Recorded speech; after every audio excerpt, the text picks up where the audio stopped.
मैं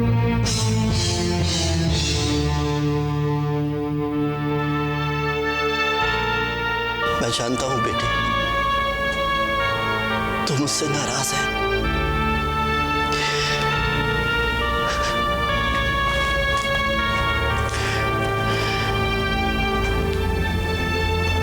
मैं तेरी नजरों में गिर चुका हूं,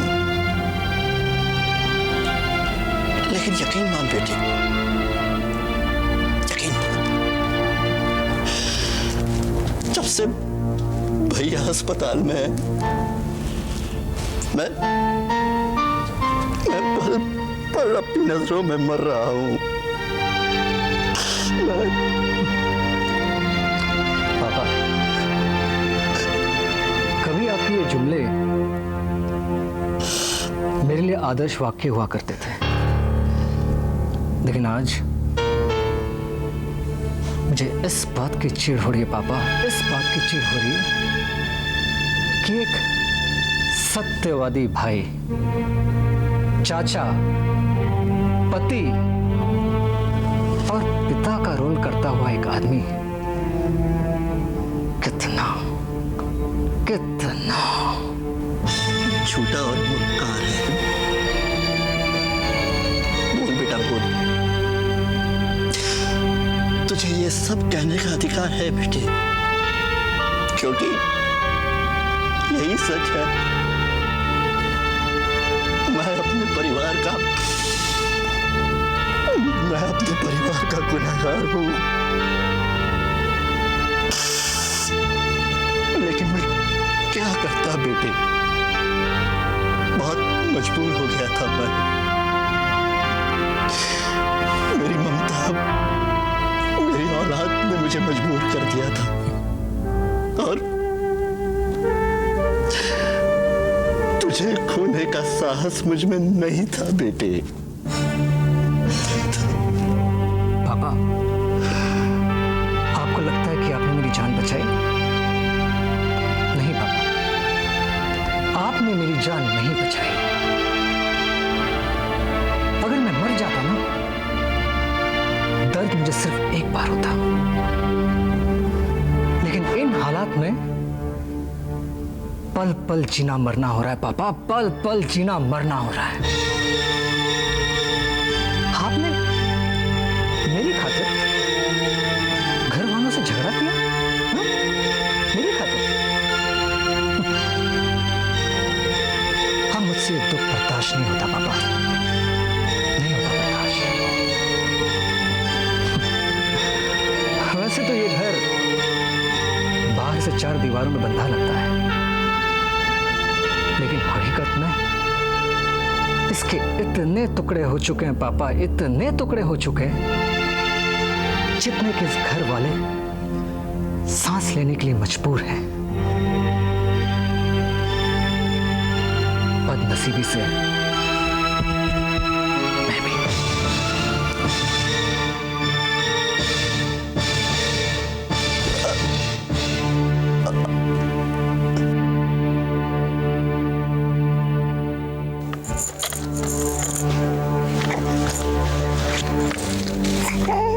चलें डैड, अंदर चलें? हाँ बेटा, अंदर ही तो था, दिल थोड़ा घबरा रहा था, इसलिए यहाँ चला आया। मेरा भी मन कहाँ कर रहा है डैड। डॉक्टर्स का कहना है कि 3 दिन तक कुछ नहीं कहा जा सकता, और ऐसी हालत में हमें दुर्गा प्रसाद जी को छोड़कर आना पड़ा। बेटा, अब ये बूढ़ा बीमार वहाँ रहकर करता भी क्या, और फिर इसे भी तो देखना है। हम 2 ही तो हैं जो इसे देखते हैं। ये जिंदगी के उतार चढ़ाव कितने अजीब है ना डैड। एक पल में कुछ भी हो जाता है, कुछ भी। हाथ से किसी को नहीं छोड़ते, अब वो राजा हो या रंक। और कौन सोच सकता था डैड कि दुर्गा प्रसाद जी जैसे इंसान के साथ ऐसा हो सकता है। बेटा, यहीं पर तो किसी का बस नहीं चलता। इंसान कितने बड़े बड़े दावे करता है, फिर यहाँ पहुंचकर सब खोखले पड़ जाते हैं। और होता वही है जो ऊपर वाला चाहता है। हम सब तो उसके हाथ की कठपुतलियां हैं। अब प्रकाश बेटा, इसे अंदर ले जाओ, हवा लगेगी तो बेचारी की तबीयत खराब हो जाएगी। और आप डैड? अच्छा, मुझे नींद आएगी तो मैं भी चला आऊंगा। फिलहाल तो मेरी नजरों के सामने दुर्गा प्रसाद जी का चेहरा घूम रहा है।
ही पल में सब कुछ बिखर गया। मेरे हाथ से इतना बड़ा अपराध कैसे हो गया हमारी माँ कि मेरे भैया जो मेरे भगवान मेरे सब कुछ थे वो यार मौत से जूझने पर मजबूर हो गए। वो भैया जिन्होंने अपने आदर्शों में ढलकर मुझे बड़ा किया,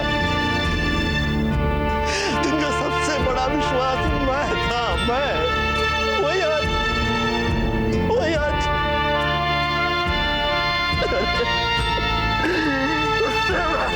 मैं क्यों नहीं मर गया?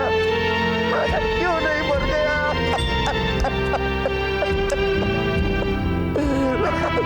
क्यों नहीं मर गया?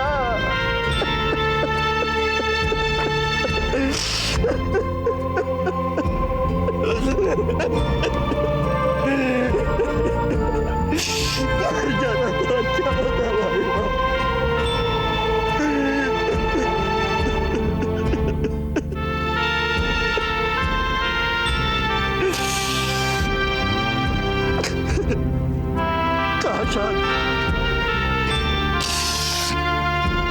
काश आज आप जिंदा होती भाभी माँ, तो मैं अपना दिल खोलकर रख देता आपके सामने, अपना धर्म संकट बतला सकता, ताकि आप मुझे कोई सही रास्ता सुझाती। मानता हूँ भाभी माँ, मुझसे गलती हुई, बहुत बड़ी गलती हुई, बहुत बड़ी गलती हुई। मैं भैया को सब कुछ बतला सकता था। अरे वो भैया जो मेरे भाई, मेरे माता पिता, मेरे दोस्त, मेरे सब कुछ थे, क्यों नहीं बतला सका उन्हें? अरे क्यों नहीं बतला सका? क्यों नहीं बतला सका?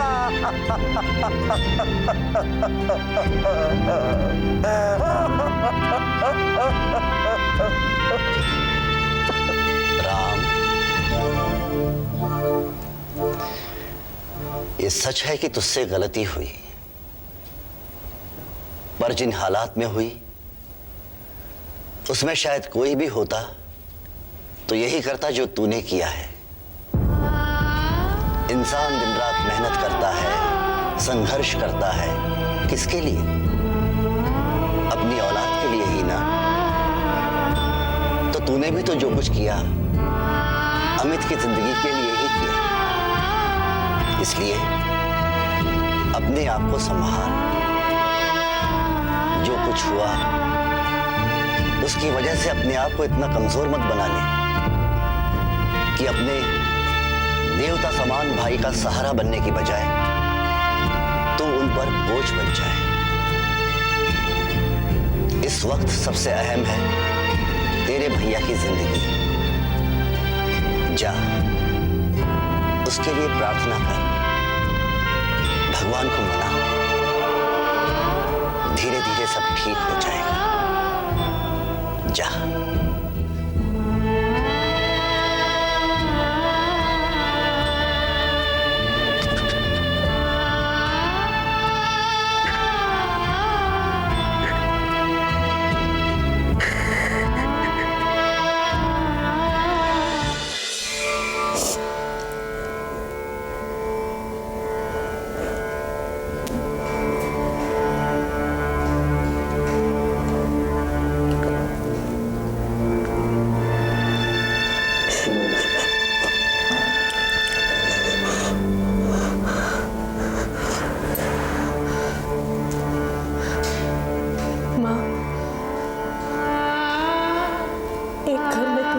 जिंदगी दी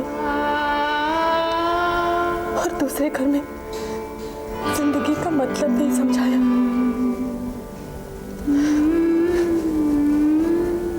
तू मुझे माँ की पदवी भी दे रही है, लेकिन जब माँ कहने वाला इस दुनिया में आएगा तो क्या बड़े नहीं होंगे उसे आशीर्वाद देने के लिए?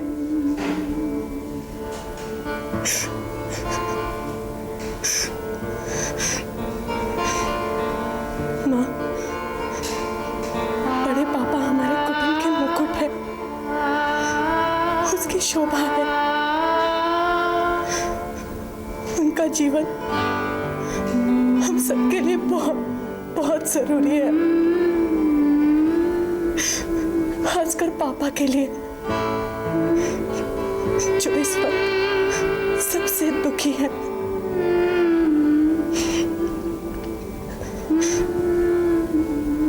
उन पर बहुत बुरी बीत रही है माँ, बहुत बुरी बीत रही है।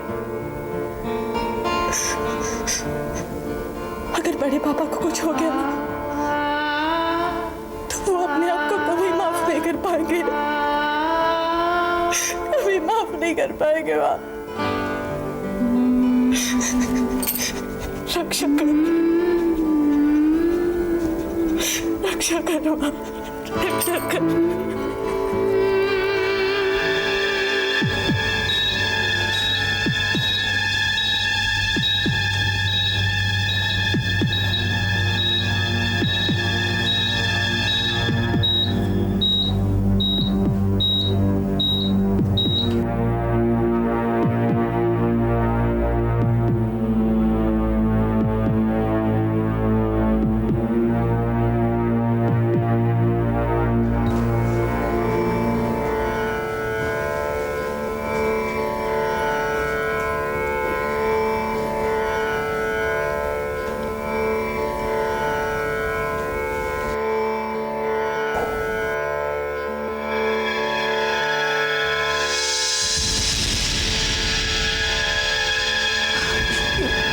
सिस्टर, कॉन्ग्रेचुलेशन, सोमनी साहब अब पूरी तरह से खतरे से बाहर है।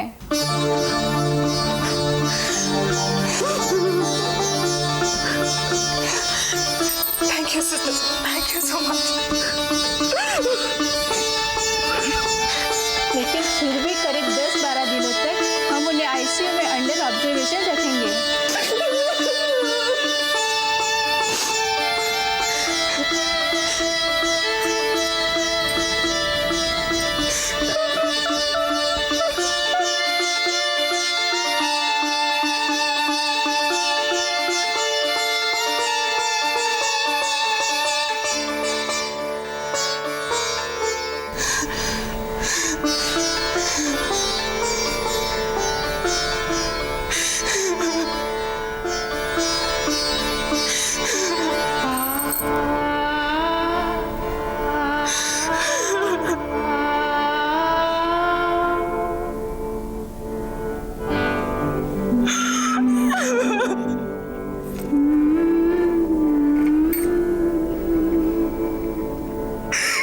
ठीक है।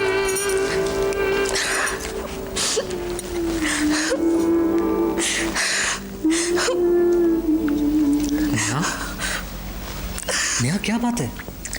सब ठीक तो है ना? हाँ भैया, वो इनका फोन आया था हॉस्पिटल से। हॉस्पिटल से फोन आया था?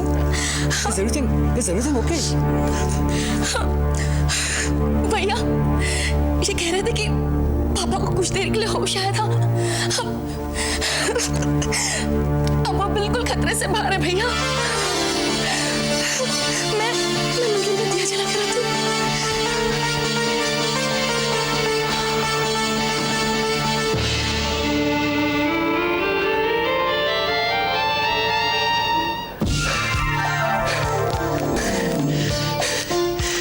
भगवान ने मेरी सुन ली, मुझ पापी की प्रार्थना सुन ली भगवान ने।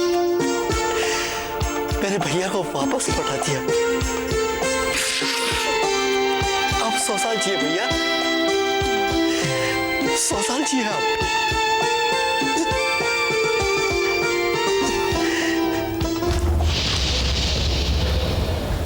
राहुल, चाय।